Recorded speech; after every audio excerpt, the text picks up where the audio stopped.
Hello, and welcome to another episode of Fleet Tech That Works, series produced in partnership with GPS Insight.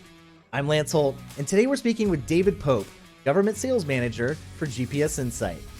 David's been with GPS Insight since 2006 and has successfully managed over 1,000 government deployments.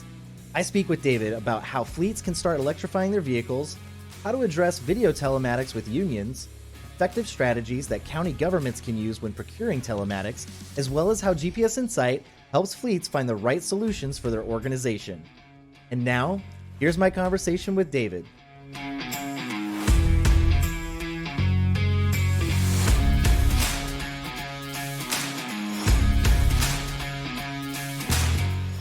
Well, David, thank you so much for joining us on this episode of Fleet Tech That Works. Thanks, Lance. Great to be here. Happy to help out. Yeah, let's go ahead and dive right into the conversation. And I wanted to start, with so many things happening right now around EVs between, compliance, green initiatives, and so much more. Can you just talk a little bit about where someone might start and how they would go about electrifying their fleet? Yeah, sure. Obviously, there's no doubt that EVs are rapidly becoming an important part of, fleet operations conversations and future planning. And really, the biggest question I hear is, how do we get there? With concerns about, total cost of ownership and infrastructure requirements, vehicle utilization, and really uncertainty about which vehicles in the fleet are viable for replacement with an EV. Fleet managers are relying on accurate telematics data to provide a starting point. The initial planning, it really requires a lot of data. And that's where the traditional telematics comes into play. And there's literally hundreds of data points that need to be evaluated. And for fleet managers, that can be overwhelming and virtually impossible without a connected data source. So, most fleets will bring on an independent third party to conduct an assessment and evaluation. When they get to the point where they're looking to move the fleet forward and actually add EVs to their fleet, getting that to that point, really the implementation and starting point would be adding telematics devices. Yeah, absolutely. I mean, especially with the pace at which everything is moving with EVs, having data, making data-driven decisions has probably been never more important than it is right now. So, but we're going to kind of shift over to safety. Safety is always at the top of the fleet priority list, and in a big discussion in that arena right now appears to be centered around video telematics. Government organizations face a unique challenge with union adoption when it comes to video telematics. So I'd really like to know from you, what are some of the best ways to introduce this fleet solution to employees, and how should people address it with their unions for those that have them? Boy, hot topic and a really important one too, Lance. Let me start with this. There's a lot of misconceptions around in-cab cameras right now. Early adopters that we've talked to have stated that the advent of video telematics is really a life-changing and life-saving technology for employees behind the wheel, as well as the general public that comes in contact with those employees on the road. Those folks are very much aware of what's happening, and they're trying to stay ahead of the curve to make sure that their safety requirements are being met. But when it comes to introducing video telematics, transparency is of primary importance right now. Having a clearly defined use case is critical. The best way to get a clear and concise understanding of the benefits of video telematics is to put a pilot out there. Actually put some devices in vehicles, share that information with everybody that's involved, and get their feedback. That way, it's nothing under the cloak of darkness. It's right out there, and people can see what's going on, so they get a really, really good idea of how this can help their organization. I think it's also important to in the implementation process and the decision-making process, to state the reasons for the implementation as it relates to the challenges that the organization's facing. If it's accidents, injuries, if it's additional support for existing driver coaching systems that they have in place, right down to, explaining that it can be used for driver exoneration, which is huge. There's been a rush to judgment when it comes to video telematics, and that has a lot to do with a lack of knowledge and a lack of understanding of the technology and the purpose behind it.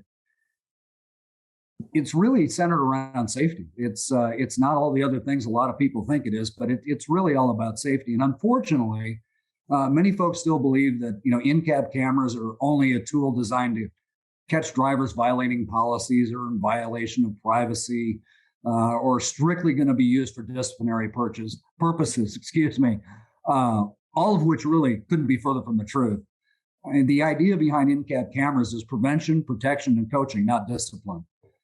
It probably should be noted too that the best video telematics systems that are out there right now also promote positive driver behavior, and they provide recognition of the employees that are doing a great job for staying safe on the road.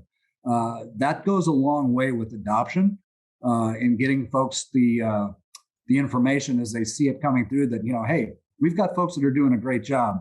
And really, if you think about it, in reality, there's a lot of employees right now today in any fleet that routinely engage in things like distracted driving and improper lane changes, harsh braking and cornering, tailgating, running red lights. Just a tip of the iceberg comment there. And nobody knows about those habits until it's too late. After the fact, when there's an accident, things get brought up in court. That can cost an organization untold amount of money, cost people jobs, can put a black eye on the organization and the media. So the real question is, what if you knew in advance you had an at-fault accident waiting to happen? What would you do to prevent it? Do you have the tools in place to coach to it in advance if you don't really know what's going on behind the wheel on a daily basis? So, traditional telematics is a great start, but it lacks the context video telematics provides.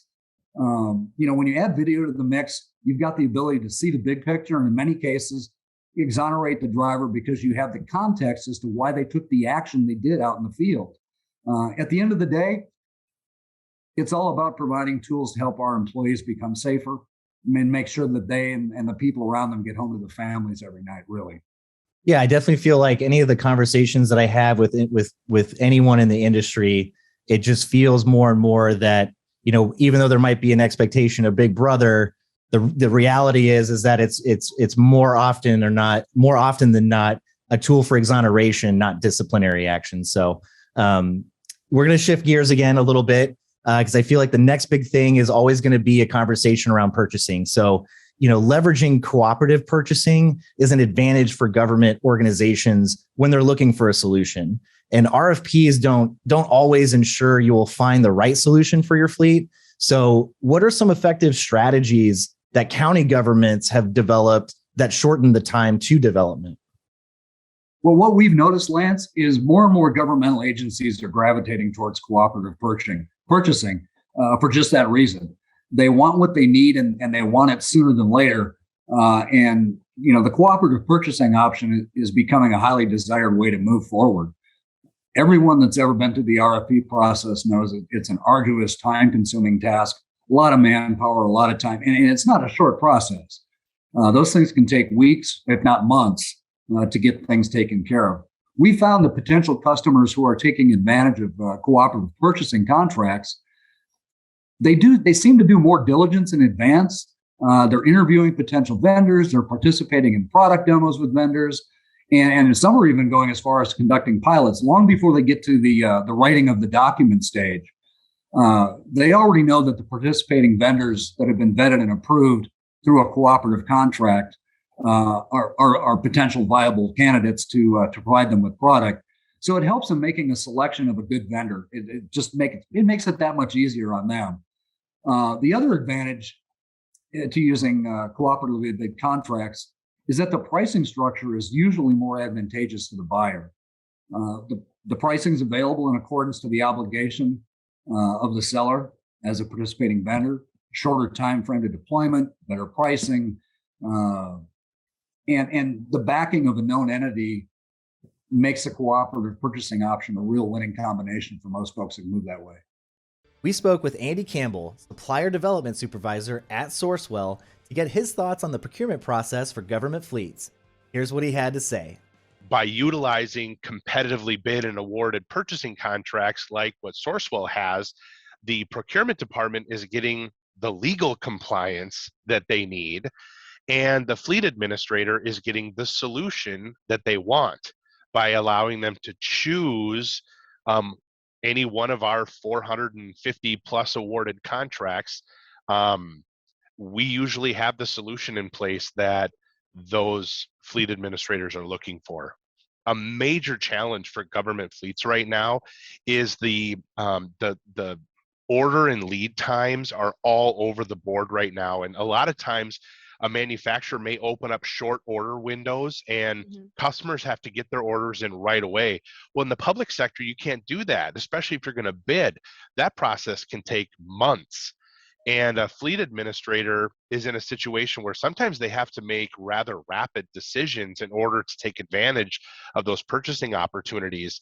And sourceable contracts allow them to do that. Again, it's about satisfying competitive bidding requirements, which is what our contracts are allowing those entities to do, while giving that reactive purchasing power in the hands of the fleet administrators, is to say, look, if I know that this supplier has a short order window and they've got a sourceable contract, I want to use that sourceable contract so that I can get my name in, get my order locked in before that window closes. At the end of the day, cooperative purchasing at its bare bones is what the name kind of almost even insinuates. It's governments that are cooperatively working together. And so many municipalities are probably familiar with or have heard of using a state contract. So if you're the city of XYZ in the state of Minnesota, you could use the Minnesota state contract for whatever you're looking for. That's cooperative purchasing. We're doing the exact same thing, only on a much broader scale. So it's like you're using a state contract on steroids almost. So instead of a contract available for a state and all of the political subdivisions within that state, you could look at our contracts as a North American contract that not only can Canadian fleets use our contracts, but fleets here in the United States as well. And so that's really the concept behind cooperative purchasing, is what one government agency can do on its own, it can do cooperatively on behalf of one or more other government agencies. David, again, I just want to thank you real quick for joining us on this episode of Fleet Tech That Works. We're in the home stretch here. I got one last final question for you, and that is very simply, can you speak to how GPS Insight works with government fleets to find the right solution for their organization and the rollout of this technology? Yeah, I'd be happy to, Lance. And that's an important part of our business structure here at GPS Insight. We utilize a very focused and consultative approach when we work with our government customers. We've got a great team of highly skilled folks on our government sales team to help the folks get what they need. And we have a very good understanding of what has to take place. Government fleets in many cases are really complex and they've got very unique challenges. So it differs quite a bit from the traditional commercial type business opportunities when you're talking to folks in government fleet. So when you think about a fleet that can have everything from golf carts to heavy equipment and anything that you can think of in between, they deal with multiple software platforms, maintenance programs, fuel cards, specialized equipment. And there's a lot of questions that have to be answered to make sure that we as a company can provide not only the right product, but also be a good fit and help them solve the challenges that the organization is facing. Our goal is always to provide our government customers with a flexible and scalable solution that can meet or exceed their requirements. And a big part of that has to do with our customer success program. That's where we assign a dedicated account manager to be the customer's primary point of contact here at GPS Insight, and who work with them on a continuing basis, everything from implementation to reviewing their account on a quarterly basis. So we found that most of our successful customers want an engaged vendor to work with, especially those that have large fleets, where having an outside third party work with them that does this for a living, to share information and data with them that they may not see or pay attention to on a daily basis, because that's not what they do for a living. They manage fleets and people and do all that. Our job is to help them get the data and the information centered around their goals and objectives and share that with them as often as we can, so they cross the finish line and the product's really, really successful. David, thanks again for joining us on this episode of Fleet Tech That Works, and thank you for watching. If you'd like to learn more about how GPS Insight works with government fleets, check out the link below. Be sure to follow Automotive Fleet and GPS Insight on social media and check out the previous episodes of Fleet Tech That Works.